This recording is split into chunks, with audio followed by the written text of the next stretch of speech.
নমস্কার বন্ধুরা, medicine in চ্যানেলে জানাই আপনাদেরকে স্বাগতম। বন্ধুরা, আজ ওভরাল এল ট্যাবলেটের কাজ এবং পার্শ্ব প্রতিক্রিয়া নিয়ে বিস্তারিত আলোচনা করব। তাই ভিডিওটি শেষ অবধি অবশ্যই দেখবেন এবং চ্যানেলে নতুন হয়ে থাকলে চ্যানেলটিকে সাবস্ক্রাইব করে নেবেন, যাতে ওষুধ সম্পর্কে সঠিক তথ্য সবার আগে আপনারা পেয়ে যান। ওভরাল এল ট্যাবলেট এটি তৈরি করেছে ফাইজার লিমিটেড। এটি যে উপাদান দিয়ে তৈরি করা হয়েছে তা হলো লিভোনোগেস্ট্রেল 0.15 mg এবং এথিনাইলোস্টাডিওল 0.03 mg। এটি একটি স্ট্রিপে 21টি ট্যাবলেট থাকে। ওভরাল এল ট্যাবলেট হলো একটি হরমোনাল ট্যাবলেট। এটি মহিলাদের দেওয়া হয় জন্ম নিয়ন্ত্রণ পিল অথবা গর্ভাবস্থা প্রতিরোধ করতে। এছাড়া অনিয়মিত মাসিক ও বেদনাদায়ক মাসিকের চিকিৎসা করতে দেওয়া হয় এবং ক্রিয়াহীন জরায়ু রক্তপাত হলেও এই ওষুধ সেবন করার পরামর্শ দিয়ে থাকেন চিকিৎসক।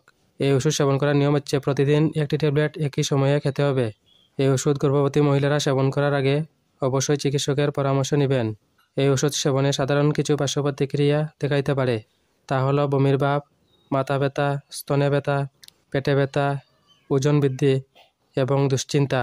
যদি এরকম সমস্যা দেখা দেয় তাহলে ওষুধ সেবন বন্ধ করে অবশ্যই চিকিৎসকের পরামর্শ নেবেন।